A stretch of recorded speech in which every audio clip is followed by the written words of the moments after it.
What's up guys, it's Andrew at EliteGamingHQ, and I was this close, this close of getting an i9 9900K.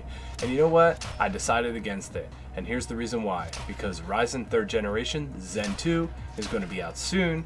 And in this video, we're going to talk about the pricing scheme that we think it's going to be. We're going to talk about cores and threads. And we're also going to talk about a little bit of benchmarks that we've seen so far. So let's get into it.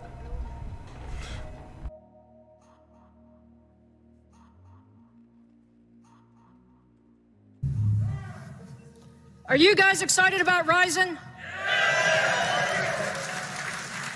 We will be launching in the middle of 2019. So new processors coming in just a few months. But you're probably thinking, if they're anything like Intel, we're probably going to need a whole new motherboard, a whole new system, a whole new everything, right? And one of the things that we feel really passionately about is the extension of the infrastructure. So 3rd gen Ryzen will run on the same AM4 desktop infrastructure.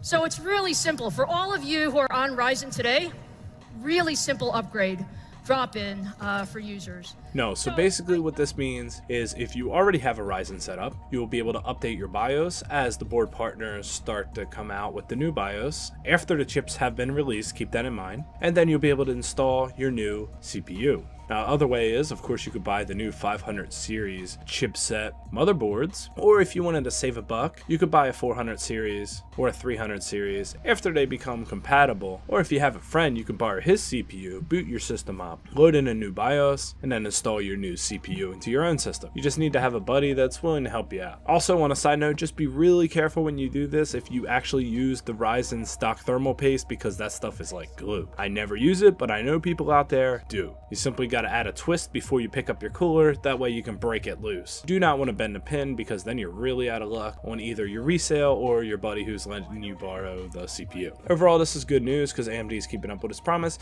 and it said 3 years, and here we are. We're on to the 3rd generation, and we're still going strong with the same AM4 chipset, which is amazing because you don't have to shell out the extra money. But on to what we all have been waiting for, the performance. Let's talk about it. So they offered some Cinebench, and we can show that video, but before that, let's look at the charts. And which is really interesting to me, for $100, you're getting a 6-core 12-thread processor, that its boost clock is up to 4 gigahertz. That's pretty amazing. And by the way, if you don't actually know what this means, like the threads, the cores, the boost clock, all that, I just made a video that explains processors, threads, cores, logical cores versus physical cores. I'll put a card to that here, and I'll also pin it in the first comment below. So if you want, go watch that video. It'll explain everything that you're seeing on this chart here and make a little more sense. And if you haven't seen it, just go check it out anyway, because I have a pretty cool analogy in there that involves lumberjacks.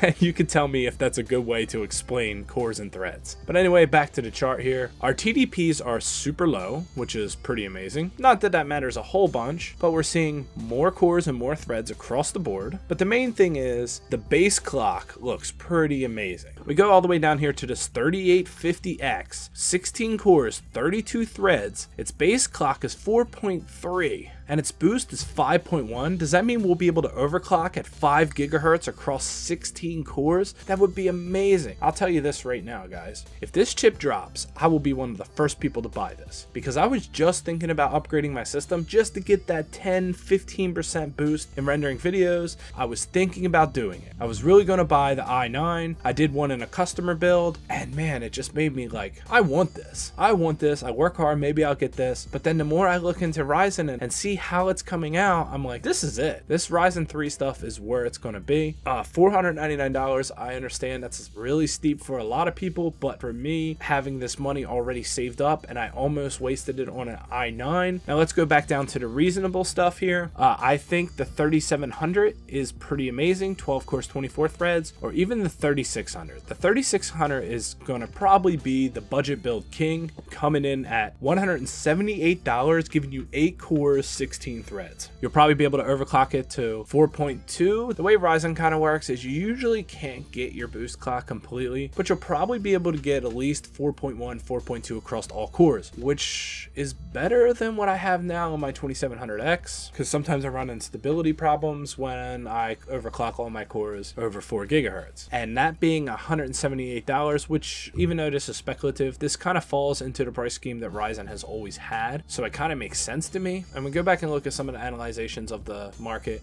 that other people think it's about the same. Everybody thinks these are going to be solid prices, so MSRP is not always what you pay, but if there's a slight deviation, I still think it's going to be worth it. Here's one thing I'm interested in. We got the RGB Wraith cooler, which came out in the first gen, which is actually Zen. Then Zen Plus, which is second generation, came out with this awesome cooler, and now we're going to the third gen, which is actually Zen 2. I know it's a little confusing, but it's a completely different thing, Zen 2 now, and we might get an amazing cooler. I can't wait to try that out and see how awesome that is, because AMD has always done a really good job with their coolers. They don't just throw out that same one that Intel always did, and they actually upgrade the cooler with the chip you have, and they actually added RGBs, and the motherboards are already compatible for the RGB, so this is just a really exciting time. In fact, buying a budget computer has never been better. I mean, you can get amazing graphics cards. You can get an RX 580, you can get a GTX 1060. These graphics cards are sub $200 now, because remember that crypto mining when everything was high, and then guess what? Supply got so high and now the demand's so low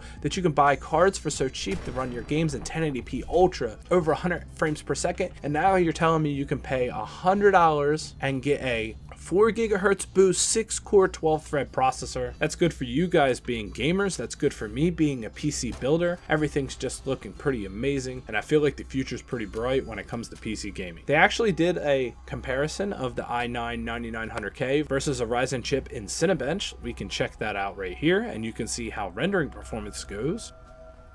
What we're going to show you today is now 3rd gen Ryzen with a head-to-head comparison against the top-of-the-line Core i9 9900K running the industry standard Cinebench benchmark. So Cinebench is going to run for a little while.